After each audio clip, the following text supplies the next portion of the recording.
हुसैन रजी अल्लाह ताला अन्हु बहुत बड़े हैं। बड़े इसलिए हैं कि सहाबी है, बड़े इसलिए हैं कि अहले बैत में से हैं, नबी के ख़ानदान में से, बड़े इसलिए हैं कि सहाबा ने मोहब्बत की है, बड़े इसलिए हैं कि अल्लाह ने उनको शहादत की वो मौत दी है जिसको नबी अलैहिस्सलातु वस्सलाम पसंद करते थे।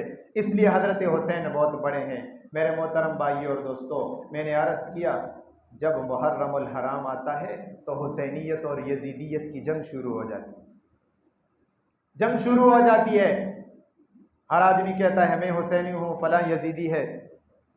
आज हमने फैसला करना है कि हुसैनी कौन है और यजीदी कौन है, ये आज हमने फैसला करना है। मेरे मोहतरम भाइयों और दोस्तों, ये फैसला किस बात से होगा, तवज्जो की ज़रूरत है। हज़रत हुसैन रज़ी अल्लाह ताला अन्हु करबला क्यों गए, जाने की वजह क्या थी? क्या हुसैन रज़ी अल्लाह ताला अन्हु इक़्तिदार के लिए गए? कभी नहीं हो सकता। हज़रत हुसैन इक़्तिदार के लिए नहीं गए। हज़रत हुसैन ने करबला जाने से पहले एक खुतबा दिया है। उस खुतबे में दो तीन बातें हज़रत हुसैन ने बयान फरमाई है। पहली बात ये कि हज़रत हुसैन ने फरमाया, ए लोगों, मेरे नाना का दीन पामाल हो रहा है, आज मेरे नाना के दीन को मिटाया जा रहा है। जो आदमी पैगंबर सल्लल्लाहु अलैहि वसल्लम को के दीन को मिटाता है, हज़रत हुसैन ने कहा मैं उनके खिलाफ उठकर खड़ा हो जाता हूँ। वो कौन थे? यजीदी वो थे जो हज़रत नबी अलैहिस्सलातु वस्सलाम के दीन को मिटाते हैं। आज दुनिया में जो दीन को मिटाने की कोशिश कर रहे हैं वही यजीदी की नस्ल वाले हैं, वही यजीदी है। दूसरी बात हज़रत हुसैन रज़ी अल्लाह ताला अन्हु ने फरमाया कि आज के बादशाहों ने माल गनीमत को अपना ज़ाती माल समझा हुआ है। बैतुल माल का जो माल है, सरकारी जो ख़जाना है, उसको अपना ज़ाती माल समझा हुआ है और उसको इस्तेमाल कर रहे हैं। इसलिए मुझे करबला में जाना है, उनके खिलाफ आवाज़ उठानी है। हज़रत हुसैन ने इसलिए आवाज़ उठाई। आज कितने लोग हैं माल गनीमत को, सरकारी माल गनीमत, सरकारी ख़जाना, जो भी वज़ीर आता है, हमारे मुल्क की हालात देख लें, जो भी बादशाह आता है, जो भी वज़ीर आता है, सरकारी ख़जाने को अपने माल मुफ्त समझता है। अवाम का माल है, रियाया का माल है, और उसको अपने लिए ऐसे समझता है जैसे माँ का दूध होता है, हलाल समझता है, हलाल समझकर उसको खा रहा है। किस तरीके से उसको हड़प कर रहा है। आज महंगाई के इस दौर में आप देखें, एक बात मैं अर्ज़ करता हूँ, महंगाई के इस दौर में, इस हालात में हम देखें कितने हुक्मरान हमारे ऊपर गुजरे। आज तक किसी हुक्मरान, जो भी शुरू से चल रहे हैं, आ रहे हैं, आवाम के ऊपर जो महंगाई आती है, जो बोझ आता है, वो आवाम पे डाला जाता है। जो कर्जा लेते हैं वो आवाम से निकाले जाते हैं। अपना प्रोटोकॉल, अपने खर्चे, अपने सियासी अखराजात, अपना रहन सहन, वो VIP कल्चर, वो सब का सब उसी तरीके से बहाल है, चाहे जितनी मुल्क में महंगाई हो जाए, उसको नहीं ख़त्म कर रहे। एक सरकारी अफसर है, वो सरकारी कितनी चीज़ें इस्तेमाल कर रहा है, गाड़ियाँ वो सरकारी इस्तेमाल कर रहा है, पेट्रोल उसका मुफ्त है, बिजली उसकी मुफ्त है, गैस उसका मुफ्त है, दुनिया की हर सहूलत उसको मिल रही है, काल पैकेज उसका मुफ्त है, कोई चीज़ का पैसा उसको नहीं खर्च करना, वापस वो मुफ्त में अपने मज़े उठा रहा है, और जो बोझ आता है वो आवाम के ऊपर डाला जाता है। अभी जो IMF से कर्जा लिया है, आवाम से कौन सा बोझ हल्का किया? कोई बोझ भी नहीं हल्का किया। अपने लिए दोबारा आने वाली वजारतों के लिए दोबारा VIP लग्जर गाड़ियां खरीद ली गई, और दोबारा वही VIP कल्चर शुरू कर दिया कि जो भी वजीर बनेगा वो 5 साल तक याशियां करता रहेगा, और आवाम जो है दिन ब दिन पिस रही होगी। ये वही माले विरासत है, ये वही माले फे है जिसको हज़रत हुसैन ने कहा, ये वही माले गनीमत है जिसके बारे में हज़रत हुसैन ने कहा कि इसको अपनी जागीर समझा हुआ है। ये मैं किसी एक के बारे में नहीं कह रहा हूं, कोई एक ऐसा दिखाए जिसने आकर आवाम के लिए ये बात की हो। सब आते हैं अपने आप को पूरा करने के लिए, आवाम का सोचने के लिए कोई नहीं आता। अब वोट का वक़्त आया है, देखो वोट का वक़्त आया है, हम फिर भी जाकर उन्हीं को सपोर्ट करेंगे। आज एक जिले के अंदर देख लो कितने सरकारी आदमी कितनी सरकारी बिजली इस्तेमाल कर रहा है, कितना सरकारी पेट्रोल इस्तेमाल कर रहा है, कितनी सरकारी चीजें इस्तेमाल कर रहा है, और आवाम किस हाल तक पहुंची हुई है। आज भी उन्होंने नहीं सोचा। क्यों सोचे? किस लिए सोचे?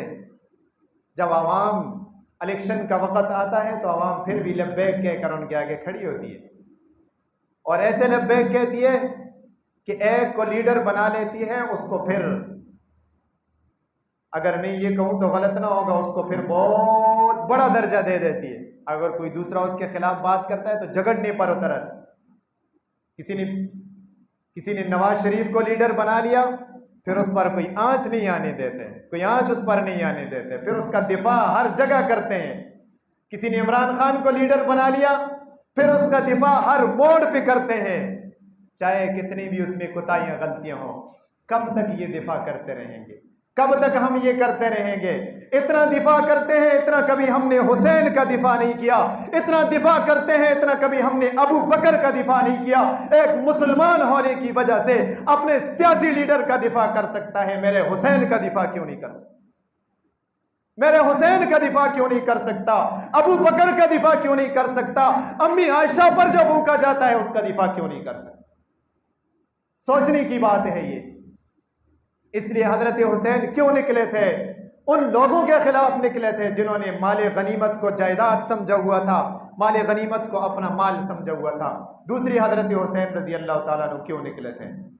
इसलिए निकले थे हजरत हुसैन रजी अल्लाह ताला अन्हु कि नबी अलैहिस्सलातु वस्सलाम के दीन को मिटाया जा रहा है। आज देखें, हुदूद शरीयत को पामाल किया जा रहा है। आज देखें, हम खुद, हर मुसलमान, जो आदमी हुदूद शरीयत को पामाल करता है, बेदीनी की तरफ, फहाशी की तरफ, कत्ल गारत की तरफ जा रहा है, वो हजरत हुसैन का दुश्मन है, वो यजीद का साथी है। फिर हुसैन ने तीसरा जुमला कहा था, मैं इसलिए निकल रहा हूं कि कत्ल गारत शुरू हो गई है, कत्ल गारत कर रहे हैं, नाजायज खून बहाया जा रहा है। आज देखो कितना नाजायज खून बहाया जा रहा है, कितना नाजायज खून बहाया जा रहा है।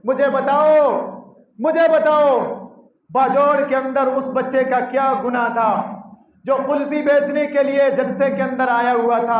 7-8 बहनों का अकलौता छोटा सा भाई अबू जर खून में लथपथ हो गया, उसका जिस्म वालिदैन ने भी नहीं पहचान सका। उसका क्या कसूर था? मुझे बताओ, उसका क्या कसूर था? शादी पसंद की थी, 10वें दिन घर में लाया तो उसको उसके चप्पलों से पहचाना गया, चेहरा भी उसका नजर नहीं आ रहा था। क्या कसूर था उसका?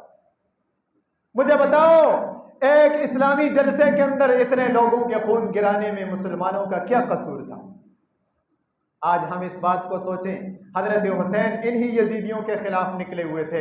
हुसैन वही है, हुसैन निकले इसलिए थे कि उस वक़्त की क़यादत, उस वक़्त की हुकूमत गद्दार थी। हुसैन निकले इसलिए थे कि उस वक़्त की हुकूमत माल के पीछे पड़ी हुई थी। हुसैन निकले इसलिए थे कि उस वक़्त की हुकूमत मजलूम के खून चूसने में लगी हुई थी। हजरत हुसैन इसलिए निकले। आज हम और कुछ भी नहीं कर सकते, कम अज कम ये तो कर सकते हैं कि हुसैनी बने, यजीदी मत बने, खुद जालिम न बने, खुद जालिम न बने, किसी पर जुल्म न करें। जो आदमी जालिम बनता है, किसी आदमी पर जुल्म करता है, वो यजीदी की सफ में होगा क़यामत के दिन।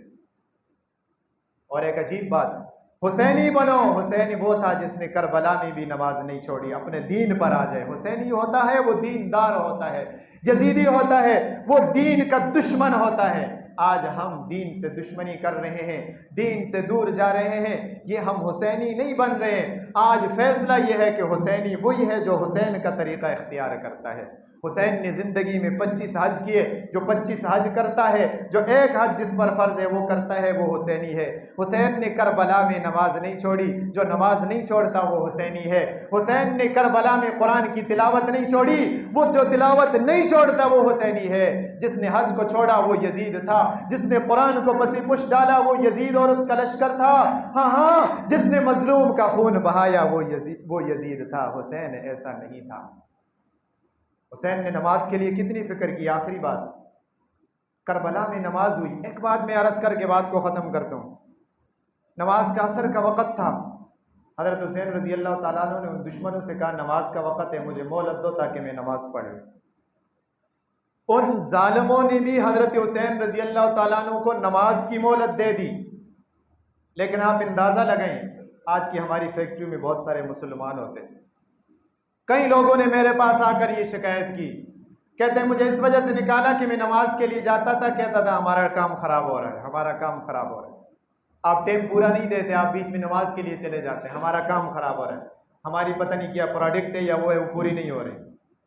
उस आदमी को, जो दाढ़ी वाला आदमी आकर रखता है, बात सोचते हैं, कहते इसको नहीं रखते यार, ये नमाज के लिए जाएगा, हमारा काम खराब हो। नमाज की छुट्टी बीच में नहीं देते, हत्ता कि जुम्मे का दिन आता है, बहुत सारे लोग बेचारे सुन्नती भी पूरी नहीं पढ़ सकते, दौड़ते हुए जा रहे होते हैं।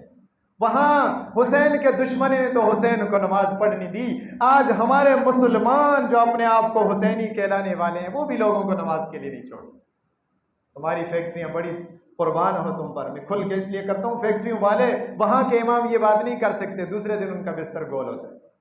खुदारा जरा इस बात की तरफ भी हमें तवज्जो की जरूरत है। तो इसलिए हुसैनी बनो, यजीदी मत बनो, यजीद वाले काम न करो, हुसैन वाले काम करो।